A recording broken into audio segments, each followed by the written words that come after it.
بسم اللہ الرحمن الرحیم الحمدللہ رب العالمین والصلاة والسلام علی سید الانبیاء والمرسلین اما بعد۔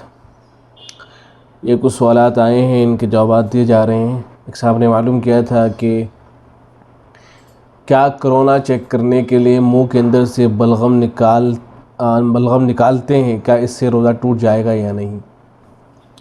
یہ سوال اور بھی کئی حضرات نے معلوم کیا ہے کہ روزے کی حالت میں اگر منہ کے اندر سے بلغم نکالا جا رہا ہے کرونا کو ٹیسٹ کرنے کے لیے، تو اس سے روزے کے اوپر کوئی فرق پڑے گا یا نہیں۔ تو اس سلسلے میں صراحت کے ساتھ دارالعلوم دیوبند کا فتویٰ موجود ہے، میں اسی کو نقل کر رہا ہوں۔ فتوے میں یہ سوال کیا گیا ہے کہ روزے کی حالت میں کرونا وائرس ٹیسٹ کا کیا حکم ہے، اس سے روزہ تو نہیں ٹوٹتا؟ جواب مرحمت فرما کر ممنوع فرمائیں۔ جواب میں لکھا گیا ہے بسم اللہ الرحمن الرحیم، الجواب وباللہ توفیق۔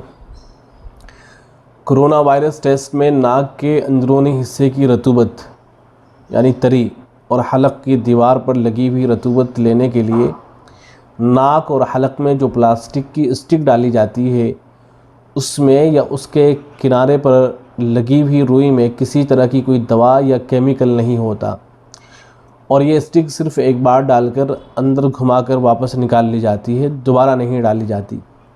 یعنی ناک یا حلق کی رطوبت لینے میں حلق یا دماغ میں کوئی دوا یا کیمیکل نہیں جاتا، بلکہ سادی اور خشک روئی میں ناک اور حلق کی رطوبت لی جاتی ہے اور اسے مشین کے ذریعے چیک کیا جاتا ہے۔ لہذا روزے کی حالت میں کرونا وائرس ٹیسٹ کے لیے ناک یا حلق کی رطوبت دینا جائز ہے، اس سے روزے کے اوپر کوئی فرق نہیں پڑے گا، تو اس سے روزہ نہیں ٹوٹے گا۔ لہذا اگر کسی کو کوئی شخص کرونا ٹیسٹ کراتا ہے روزے کی حالت میں تو اس کا روزہ باقی رہے گا، اس کا روزہ نہیں ٹوٹے گا۔ ایک صاحب نے سوال کیا ہے کہ السلام علیکم مفتی صاحب، کسی نے کہا ہے کہ کرونا کا انجیکشن لگانے سے روزہ نہیں ٹوٹتا ہے، تو کیا یہ بات صحیح ہے؟ جواب میں عرض ہے کہ بات صحیح ہے، کرونا کا انجیکشن لگوانے سے روزہ نہیں ٹوٹے گا۔ لہذا روزے کی حالت میں اگر کرونا ویکسین لی جا رہی ہے تو اس کی اجازت ہوگی۔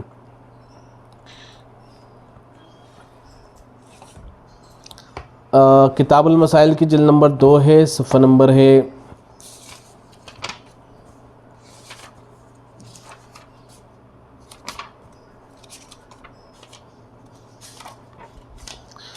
154۔ لکھا ہے کہ اگر روزے کے دوران انجیکشن لگوایا یا ٹیکہ لگوایا یعنی کوئی ویکسین لی تو اس سے روزے کے اوپر کوئی فرق نہیں پڑا، لیکن اگر ایسا انجیکشن ہو کہ دوا براہ راست دماغ یا معدے تک پہنچتی ہو تو روزہ ٹوٹ جائے گا۔ تو چونکہ یہ جو ویکسین لی جاتی ہے اس میں دوا جو ہے دماغ یا معدے تک نہیں پہنچتی ہے، تو اس لیے روزے کے اوپر اثر نہیں پڑے گا، روزہ باقی رہے گا۔ اسی طریقے سے دارالعلوم دیوبند کے ایک فتوے میں ہے سوال کیا گیا ہے کہ کیا روزے میں حج کی ویکسینیشن کروا سکتے ہیں؟ حج کی ویکسینیشن یعنی ٹیکہ کروانا درست سے جائز ہے؟ جواب میں لکھا گیا ہے کہ سوئی یعنی انجیکشن کے ذریعے رگوں یا گوشت میں دوا داخل کرنے سے شرعاً روزہ نہیں ٹوٹتا ہے، اس لیے روزے کی حالت میں بھی حج کی ویکسینیشن کروانے کی گنجائش ہے۔ ایک صاحب نے پوچھا تھا کہ کیا آدمی اگر بڑے بال رکھے تو کیا وہ چوٹی بنا سکتا ہے؟ لمبے بال اگر ہیں تو کیا ان کی چوٹی بنائی جا سکتی ہے؟ تو جواب میں عرض ہے کہ یہ کرنا جائز نہیں ہے، اس لیے کہ عورتوں کے ساتھ مشابہت اس سے لازم آتی ہے، تو اس لیے بالوں کی چوٹی بنانا عورتوں کی طرح جائز نہیں ہوگا۔ ایک صاحب پوچھتے ہیں کہ مفتی صاحب آدمی کیا روزے کی حالت میں بلڈ ٹیسٹ کروا سکتے ہیں؟ جواب میں عرض ہے کہ روزے کی حالت میں بلڈ ٹیسٹ کروا سکتے ہیں، اس کی گنجائش ہے، اس سے روزے کے اوپر فرق نہیں پڑے گا۔ کتاب المسائل کی جلد نمبر 2 ہے، صفحہ نمبر ہے 153۔ لکھا ہے کہ روزے کی حالت میں خون نکال کر ٹیسٹ کرانے سے روزہ فاسد نہ ہوگا، لیکن اتنا زیادہ خون نہ نکلوائیں کہ کمزوری غالب ہو جائے۔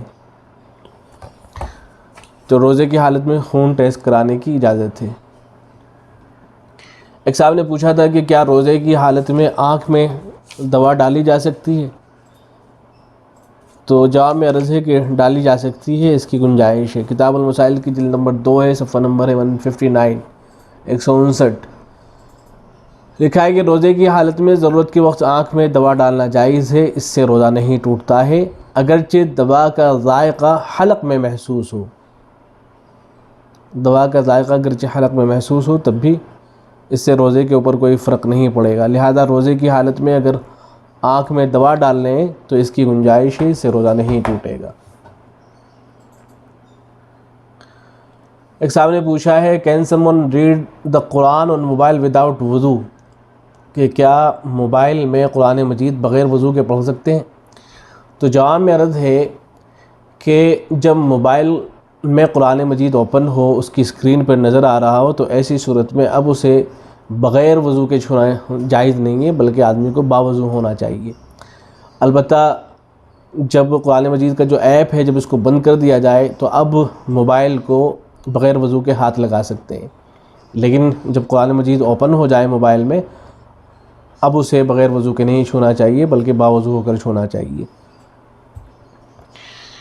ایک صاحب نے پوچھا ہے کہ شوڈ وی پرفارم نیت فار تہجد ایز نفل اور سنہ، کہ تہجد کی جب نماز پڑھیں تو نیت کیا کریں، نفل کی نیت کریں یا سنت کی نیت کریں؟ تو جواب میں عرض ہے کہ نفل کی نیت کی جائے گی۔ اس کی صراحت حضرت شیخ الاسلام مفتی تقی عثمانی دعوت الکاتب العالیہ نے فرما رکھی ہے فتاوی عثمانی کے اندر، تو نفل نماز کی نیت کی جائے گی۔ ایک صاحب نے پوچھا ہے کہ آئی ایم پریئنگ تراویح بہائنڈ شافی امام اینڈ ان وتر if he splits the rakat to 2 and 1 separately, in that case do I need to repeat the witr namaz? Can you please clarify؟ یعنی ایسا پوچھ رہے ہیں کہ میں شافی امام کے پیچھے نماز پڑھ رہا ہوں اور وہ وطر کی 2 رکعت پر سلام پھیر دیتے ہیں، 1 رکعت کو الگ سے پڑھتے ہیں، تو کیا ایسی صورت میں شافی امام کے پیچھے وطر کی نماز پڑھی جائے گی یا نہیں؟ تو جواب میں عرض ہے کہ اگر آپ مسجد حرام کے اندر ہیں یا آپ جو ہے مسجد نبوی کے اندر ہیں تو وہاں تو علماء کا اتفاق ہے اس بات پر کہ وہاں اگر حنبلی امام وطر کی نماز اس طرح سے پڑھا رہے ہیں کہ 2 رکعت پہ وہ سلام پھیر دیتے ہیں، تو ایسی صورت میں ان کی اقتداء کی جائے گی، الگ سے نماز نہیں پڑھی جائے گی بلکہ آپ ان کی اقتداء کریں گے اور ان کی اقتداء ہی میں وطر کی نماز کو مکمل کریں گے۔ لیکن اگر آپ کہیں اور نماز پڑھ رہے ہیں، حرمین کے علاوہ کسی اور جگہ پر ہیں، تو ایسی صورت میں پھر مسئلہ یہ ہے کہ آپ تنہا نماز پڑھیں، وطر کی نماز خاص طور سے اسے تنہا ادا کریں۔ لیکن اگر فتنے کا اندیشہ ہے تو پھر ایسا کر لیں کہ انہی کے ساتھ میں پڑھ لیں اور پھر الگ سے وطر کو جو ہے ریپیٹ کر لیا جائے، بعد میں دہرا لیا جائے۔ ایک صاحب نے پوچھا تھا کہ کیا رمضان المبارک کے ہر عشرے کی الگ الگ دعا ثابت ہے؟ اس سلسلے میں تفصیل کے ساتھ دارالفتاء بن نوری ٹاؤن کا فتویٰ موجود ہے، اس میں سوال کیا گیا کہ کیا رمضان کے ہر عشرے کی دعا حدیث سے ثابت ہے، حدیث کا حوالہ دے کر بتائیں۔ تو جواب میں لکھا گیا ہے کہ رمضان المبارک کا پورا مہینہ قبولیت دعا کے خاص مواقع میں سے ہے، اس لیے اس میں دعاؤں کا خوب اہتمام ہونا چاہیے۔ البتہ رمضان المبارک کے تینوں عشروں سے متعلق مخصوص دعا کا ثبوت کسی حدیث میں نہیں ملتا ہے۔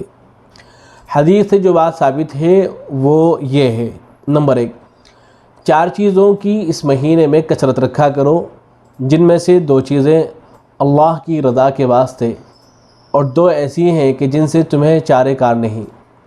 پہلی 2 چیزیں جن سے تم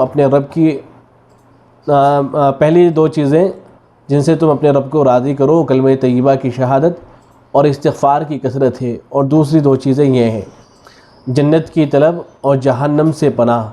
اس کے لیے لا الہ الا اللہ، استغفر اللہ، اسألک الجنہ واعوذ بک من النار، یا اشہد ان لا الہ الا اللہ، استغفر اللہ، اسألک الجنہ واعوذ بک من النار کے الفاظ سے دعا مانگنی چاہیے، بحقی صحیح ابن خزیمہ وغیرہ۔ لہذا رمضان المبارک کے پورے مہینے میں اس دعا کی کثرت کرنی چاہیے۔ نمبر 2، چونکہ کئی احادیث سے رمضان المبارک کے آخری عشرے میں شب قدر ہونا ثابت ہے، اور صحیح حدیث میں ہے کہ حضرت عائشہ رضی اللہ عنہا نے آپ صلی اللہ علیہ وسلم سے سوال کیا کہ اگر مجھے معلوم ہو جائے کہ شب قدر کون سی ہے تو میں کیا دعا مانگوں؟ تو آپ صلی اللہ علیہ وسلم نے انہیں دعا کی تلقین فرمائی، اللہم انک عفو تحب العفو فاعف عنی۔